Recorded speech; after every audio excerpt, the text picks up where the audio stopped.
नमस्कार, मैं हूं रंजीत झा। इन दिनों देश में संविधान को बदल देने पर आमदा कुछ लोगों को सीजेआई चंद्रचूड़ ने बहुत ही सलीके से लेकिन करारा जवाब दे दिया है। दरअसल हाल के दिनों में दो ऐसे व्यक्ति की खबरें सामने आ गई जिसमें ऐसा लगा कि संविधान को बदल देने की जिद इन लोगों ने पकड़ ली है।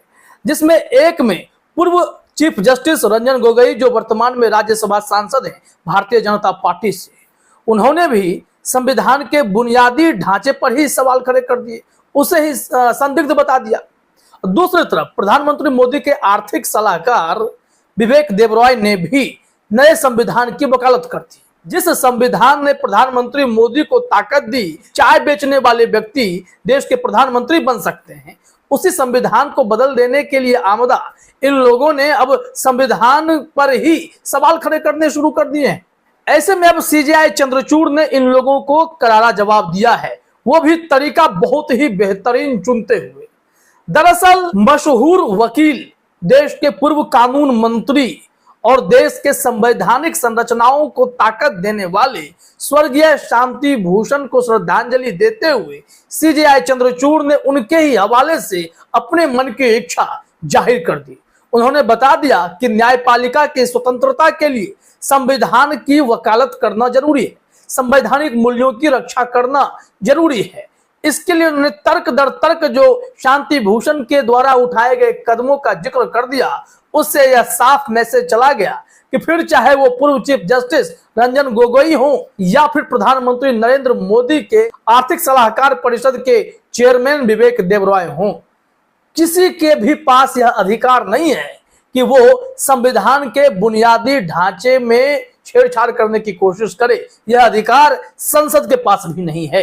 अब आइए जरा दिखाते हैं आपको कि सीजेआई चंद्रचूड़ ने क्या कुछ कहा है। उन्होंने जो बातें कही हैं उनके हेडलाइन से समझिए।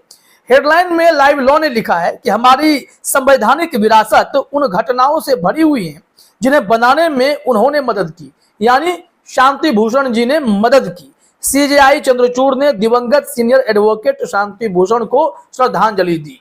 अब उनके महत्वपूर्ण बातों को समझिए और जिन जिन वो तथ्यों की बात कर रहे हैं उसका हम थोड़ा विश्लेषण भी आपके सामने करते चलेंगे।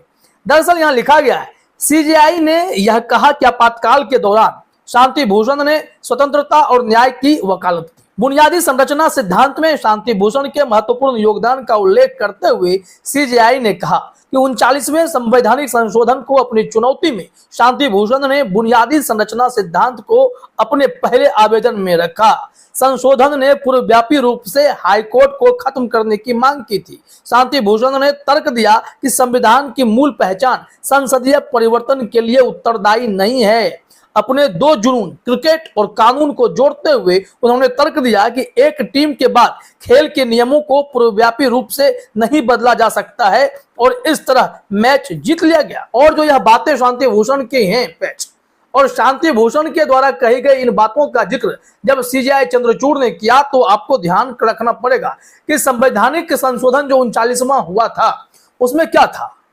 यह पूरा मामला इंदिरा गांधी बनाम राजनारायण से जुड़ा हुआ था, जिसमें शांति भूषण ने एक प्रधानमंत्री को हाईकोर्ट के कटघरे में खड़ा कर दिया था और फिर इंदिरा गांधी के उस चुनाव में ही मिली जीत को गलत करार दे दिया गया और उसमें इंदिरा गांधी को दोषी पाया गया। और उसी के बाद 39वां संशोधन भी लाया गया जिसका विरोध शांति भूषण ने किया था। उसमें क्या कहा गया था जरा देखिए अपने स्क्रीन पर।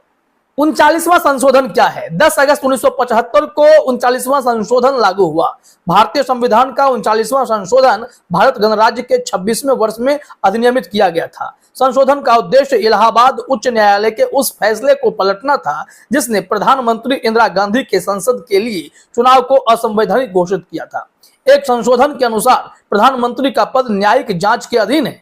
इसे राजनारायण की अपील पर लोकसभा के लिए प्रधानमंत्री इंदिरा गांधी के चुनाव को अमान्य करने वाले इलाहाबाद उच्च न्यायालय के फैसले के जवाब में पारित किया गया था। और उसके बाद तो तमाम जो फैसले आए वो सब निराधार हो गए, निरर्थक हो गए जब यह संशोधन लागू हो गया। यहाँ बताया जा रहा है कि 7 अगस्त 1975 को संशोधन प्रस्तावित किया गया और लोकसभा द्वारा अनुमोदित किया गया। बाद में 8 अगस्त 1975 को इसे राज्यसभा में दोबारा पेश किया गया और मंजूरी दे दी गई। इस बदलाव को शनिवार 9 अगस्त को बुलाई गई 17 राज्य विधानसभाओं द्वारा अनुमोदित किया गया था। रविवार 10 अगस्त को राष्ट्रपति फखरुद्दीन अली अहमद ने अपनी मंजूरी दे दी और नागरिक अधिकारियों ने इसी दिन एक गजट नोटिस प्रकाशित किया। 11 अगस्त 1975 को प्रधानमंत्री इंदिरा गांधी के चुनाव को चुनौती देने वाली याचिका पर भारत के सर्वोच्च न्यायालय की निर्धारित सुनवाई भारतीय संविधान में इस संशोधन के परिणाम स्वरूप निरर्थक हो गई। ये देखिए, ये 39वां संशोधन था जिसके खिलाफ मुखर हो गए थे शांति भूषण। मतलब सीजेआई चंद्रचूड़ भी ठीक उसी तरीके से कह रहे हैं कि जब संविधान पे खतरा मंडराएगा तो फिर उसके लिए मुखर होकर लड़ना बेहद जरूरी है। स्वतंत्रता और न्याय की लड़ाई लड़ते रहना होगा। यह सब शांति भूषण की विचारधारा में चीजें शामिल थी। इस वजह से उन्होंने कहा कि जो संविधान को ताकत मिली है वो सब इतिहास में भरा पड़ा है कि शांति भूषण ने कितना बड़ा योगदान दिया है। सीजेआई चंद्रचूड़ ने अपने आप को राजनीति से दूर रखते हुए भी शांति भूषण के राजनीतिक यात्रा की जरूरत को समझा दिया है कि उन्हें राजनीति में क्यों जाना पड़ा। इन्होंने बताया है कि उनकी राजनीति यात्रा आपातकाल के मद्देनजर लोकतांत्रिक संस्थानों के कमजोर होने और विपक्षी नेताओं की नजरबंदी से परेशान होकर लोकतांत्रिक संस्थानों के पतन को देखने के बाद शुरू हुई। फिर सीजेआई चंद्रचूड़ ने शांति भूषण के द्वारा 43वें और 44वें संशोधन में निभाई गई भूमिका की चर्चा की। उन्होंने कहा कि जब वो राज्यसभा सांसद बन गए उसके बाद 1978 में मेरे पिता की भारत के मुख्य न्यायाधीश के रूप में नियुक्ति के समय वह केंद्रीय कानून और न्याय मंत्री थे। कानून मंत्री के रूप में उन्होंने 43वें और 44वें संवैधानिक संशोधनों का नेतृत्व किया। इन संशोधनों का मतलब था कि अनुच्छेद 21 को लागू नहीं किया जा सकता।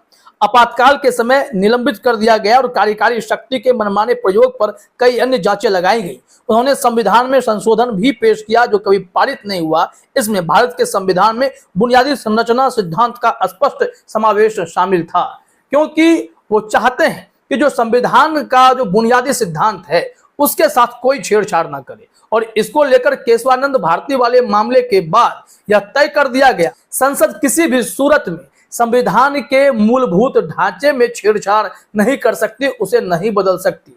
और संसद द्वारा बनाए गए किसी भी कानून की समीक्षा सुप्रीम कोर्ट कर सकता है, यह भी इसमें निहित किया गया है। तो जो संविधान का मूल न्याय शास्त्र है, जो लोग इस पर सवाल खड़े कर रहे हैं, उन्हें अब सीजेआई चंद्रचूड़ ने शांति भूषण साहब के हवाले से अपना मैसेज दे दिया है कि अगर आप छेड़छाड़ करेंगे तो सुप्रीम कोर्ट है करारा जवाब देने के लिए।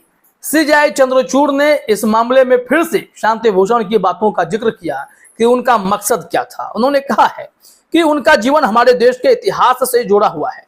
वह न्याय और स्वतंत्रता की सेवा करने के अपने संकल्प पर दृढ़ रहे। सीजेआई ने कहा कि अपने बाद के वर्षों में भी शांति भूषण संविधान के मुद्दे की वकालत करते रहे। यानी संविधान के मुद्दे की वकालत, संविधान की रक्षा की वकालत अगर वो कर रहे हैं, जिसे सीजेआई चंद्रचूड़ सराहना करते हैं, इसका मतलब है कि वो निश्चित तौर पर संविधान में इस वक्त छेड़छाड़ करने का सपना देख रहे लोगों को भी करारा मैसेज दे रहे हैं कि यह छेड़छाड़ बर्दाश्त नहीं किया जाएगा। जो भी ताकत संविधान को दी गई है और जिस संविधान के सहारे यह देश चल पा रहा है, उसमें अगर उनके बेसिक स्ट्रक्चर में किसी ने छेड़छाड़ करने की कोशिश की तो यह बर्दाश्त नहीं किया जाएगा। अब आप यह निश्चित तौर पर समझना चाह रहे होंगे कि वह 43वां 44वां संशोधन क्यों महत्वपूर्ण था, क्योंकि 42वें संशोधन में राजनीतिक हितों को साधते हुए लोग मनमाने तरीके से राजनीतिक पार्टियां संविधान में संशोधन करने लगी थी। अब जरा देखिए अपने स्क्रीन पर क्या बताया गया है इस मामले में कि 42वें संशोधन 1976 की धारा 4 और धारा 55 असंवैधानिक थी। धारा 4 के अनुसार मौलिक अधिकारों पर डीपीएसपी के प्रभुत्व को प्रभावित करने के लिए अनुच्छेद 31C में संशोधन किया गया था। धारा 55 ने संसद को संविधान में संशोधन करने की अनियंत्रित शक्ति देने के लिए अनुच्छेद 368 में 2 खंड जोड़े, जिससे केशवानंद भारती फैसले को रद्द कर दिया गया। और दूसरे खंड में आपातकाल के दौरान बनाए गए किसी भी कानून की न्यायिक समीक्षा को बाहर रखा गया। फैसले में दिए गए कई कारणों से श्री नानी पालखीवाला के चतुर तर्कों को स्वीकार करते हुए अदालत ने 1976 के 42वें संशोधन की धारा 4 और धारा 55 को रद्द कर दिया था। इसे न्यायपालिका द्वारा की गई एक उपचारात्मक कार्रवाई के रूप में माना जाता है, जिसे विधायिका के द्वारा किया जाना था। यानी कि जब जब संविधान पर आंच आई, शांति भूषण ने एकदम से कड़े प्रहरी के तौर पर रक्षा करने का वचन बना लिया और यह करके उन्होंने दिखाया। अब यह बारी सीजेआई चंद्रचूड़ की है। वो भी इसी भूमिका में इस वक्त खड़े हैं। अगर उनके सामने संविधान पर आंच आएगी तो वो निश्चित तौर पर संविधान की रक्षा के लिए आगे आएंगे। आपको अगर याद नहीं है तो हम आपको याद दिला देना चाहते हैं कि रंजन गोगोई ने और फिर प्रधानमंत्री मोदी के आर्थिक सलाहकार विवेक देबरॉय ने क्या टिप्पणी की थी संविधान को लेकर। जरा देखिए पहले अपने स्क्रीन पर। सबसे पहले रंजन गोगोई की बात। यहां बताया गया है कि भारत के पूर्व मुख्य न्यायाधीश सीजेआई और मनोनीत राज्यसभा सांसद रंजन गोगोई ने कल एनसीटी दिल्ली सरकार संशोधन विधेयक 2023 के पारित होने का समर्थन करते हुए बुनियादी संरचना सिद्धांत पर अपनी आपत्ति व्यक्त की थी। चर्चा में भाग लेते हुए उन्होंने राज्यसभा में कहा, केशवानंद भारती मामले पर पूर्व सॉलिसिटर जनरल टीआर अंधारुजीना की एक किताब है। उन्होंने कहा, पुस्तक पढ़ने के बाद मेरा विचार है कि संविधान के मूल ढांचे के सिद्धांत का एक चर्चा किए जाने योग्य न्याय शास्त्रीय आधार है। इससे ज्यादा मैं कुछ नहीं कहूंगा। इसके बाद कांग्रेस ने सत्तारूढ़ दल पर प्रहार किया। फिर कांग्रेस ने इन पर निशाना साधते हुए कहा था, क्या आप जो संविधान की मूल बातें हैं उस पर भी यकीन नहीं करते। यहां पर कांग्रेस महासचिव और संगठन प्रभारी केसी वेणुगोपाल ने कहा था, यह हैरान करने वाला है कि एक पूर्व प्रधान न्यायाधीश संविधान के मूल ढांचे के न्याय शास्त्र पर सवाल उठाते हैं। कांग्रेस नेता सवाल किया कि क्या भाजपा मानती है कि लोकतंत्र, समानता, धर्मनिरपेक्षता, संघवाद और न्यायिक स्वतंत्रता सभी संदिग्ध विचार हैं। और यह मामला कपिल सिब्बल ने सुप्रीम कोर्ट में सीजेआई चंद्रचूड़ के सामने उठाया भी था। तो सीजेआई चंद्रचूड़ भी उस वक्त भी इस बातों से आहत हुए थे और उन्होंने कपिल सिब्बल को बहुत सलीके से समझाया था कि जो व्यक्ति अब न्यायाधीश नहीं रह गए हैं तो उनकी बातें बाध्यकारी नहीं होंगी, और जो यहाँ मौजूद हैं उनकी बात आप कीजिए। संसद में कौन क्या बोला ये उनकी राय हो सकती है। इस तरीके से वो संविधान पर चोट पड़ने पर आहत हो जाते हैं। मैसेज तो उस वक्त भी उन्होंने दिया था, आज भी उन्होंने मैसेज दे दिया है। अब बात कर लेते हैं इस मामले में प्रधानमंत्री मोदी के आर्थिक सलाहकार परिषद के चेयरमैन विवेक देबरॉय के बारे में। उन्होंने क्या टिप्पणी कर दी थी तो जरा देखिए अपने स्क्रीन पर। दैनिक भास्कर ने द मिंट के हवाले से लिखा है, विवेक देबरॉय ने न्यूज वेबसाइट द मिंट में 14 अगस्त 2023 को एक आर्टिकल लिखा था जिसमें उन्होंने कहा, हमारा मौजूदा संविधान काफी हद तक साल 1935 के भारत सरकार अधिनियम पर आधारित है। 2002 में संविधान के कामकाज की समीक्षा के लिए गठित एक आयोग ने रिपोर्ट सबमिट की थी, लेकिन यह आधा अधूरा प्रयास था। हमें पहले सिद्धांतों से शुरुआत करनी चाहिए, जैसा कि संविधान सभा की बहस में हुआ था। साल 2047 के लिए भारत को किस संविधान की जरूरत है। संविधान में कुछ संशोधनों से काम नहीं चलेगा। अब हमें ड्राइंग बोर्ड पर वापस जाना चाहिए और पहले सिद्धांतों से शुरुआत करना चाहिए। इस बात पर बहस करनी चाहिए कि संविधान की प्रस्तावना में समाजवादी, धर्मनिरपेक्ष, लोकतांत्रिक, न्याय, स्वतंत्रता और समानता जैसे शब्दों का अब क्या मतलब है। हम लोगों को खुद को एक नया संविधान देना होगा। ये इन लोगों की राय थी, लेकिन अब जब मौका मिला है सीजेआई चंद्रचूड़ को ऐसे मामलों पर अपनी प्रतिक्रिया देने की, तो उन्होंने संविधान के हित के लिए, संविधान की रक्षा के लिए दिवंगत शांति भूषण के द्वारा उठाए गए कदमों की चर्चा करके और उनकी सराहना करके साफ मैसेज दे दिया है कि इस वक्त भी अगर कोई संविधान के साथ छेड़छाड़ करेगा तो वो उनके खिलाफ निश्चित तौर पर कोई ठोस फैसला लेंगे ही लेंगे। फिलहाल इस वीडियो में इतना ही। आप सभी का हमसे जुड़ने के लिए बहुत बहुत धन्यवाद।